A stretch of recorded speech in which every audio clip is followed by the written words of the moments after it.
Good morning, babies, and welcome to Simply Stacy, where the joy of the Lord is our strength. Well, babies, this has been a long week. I've missed you. I hope you missed seeing my videos this week. I hope I was missed. Well, babies, this has been a wonderful, wonderful week of progress for me.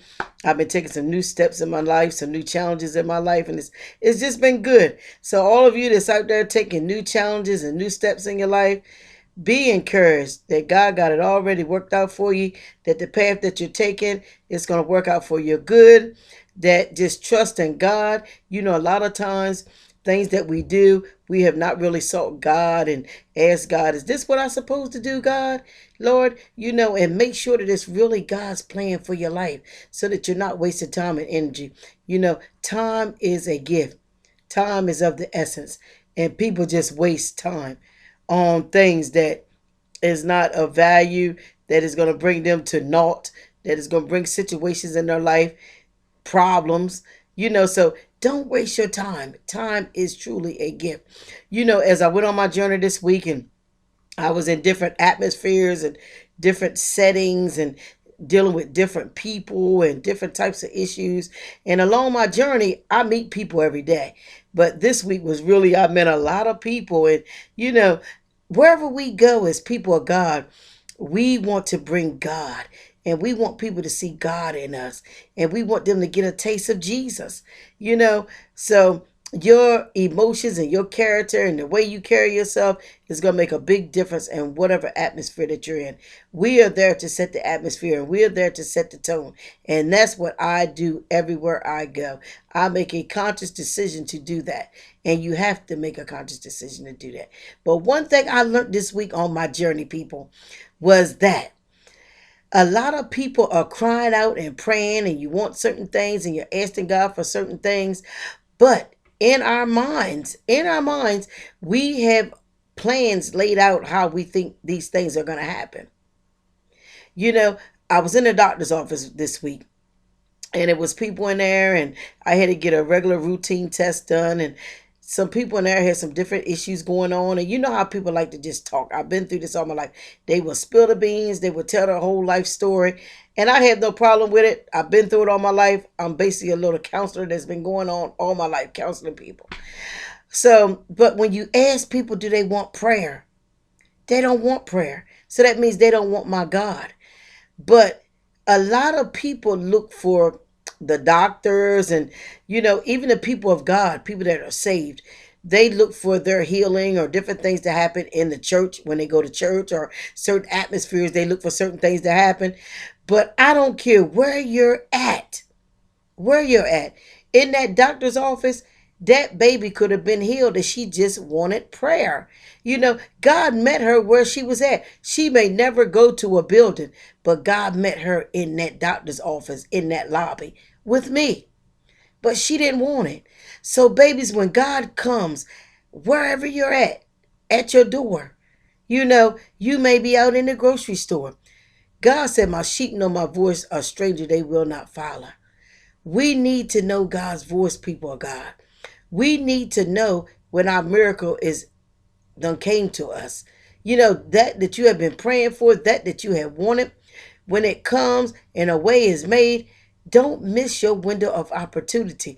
It may not happen the way that you don't envisioned it in here. People has visions of the way they think things are supposed to happen. Just like as far as relationships. Today is Friday. I like to do relationship tips. A lot of people that are single, and this is why some of you are still single. Your mate could be sitting right next to you. You could be talking to your mate every day.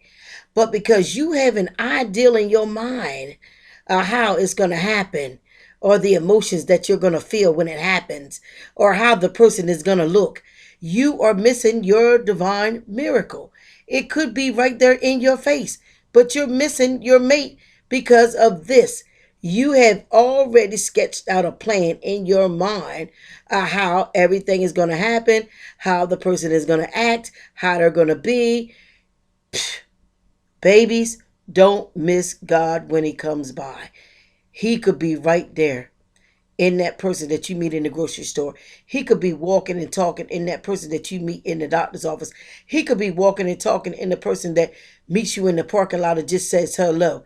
Don't miss God. Don't miss him. Know the Spirit of the living God. Know it. Know it when you hear it. Know it when you see it. Know it so that when it happens and your window and your door opportunity comes, that you don't miss it because you have an idea and a vision of how your miracle is supposed to happen. So when it does happen, you miss the miracle. Don't do it, babies. It's not good. God is having visitations every day. He is manifesting himself every day, every minute, every hour. Do not miss him. He wants to bless you. He wants to transform your life. He wants to transform your mind. He wants to give you what you need. He wants to be the answer to every problem that you have. But you need to know when he's done came by. You need to know that the answer that he is sending, that you have been praying for and praying for and praying for, you need to know that it's the answer from God. So, babies, I love you, and so do God. I just want you to know this morning that God is here for you. He is ready to manifest your miracle. A lot of times the miracle has already manifested, but it's not what you want or how you think it's supposed to be done. So you miss God's hand. You miss his face. You miss his miracles. You miss the divine opportunities that he has placed before you because it's not the way that you want it to be done or the way that you see it being done. Babies, open your eyes. I pray this minute, this hour, that God takes the scales off your eyes. I declare and decree that the scales are lifted off your eyes, that you will be able to see into the supernatural realm of God, that you will be able to see God when he comes by. In Jesus' name. Have a wonderful, wonderful weekends, baby. I love you, and so does God. Mwah. Smooches.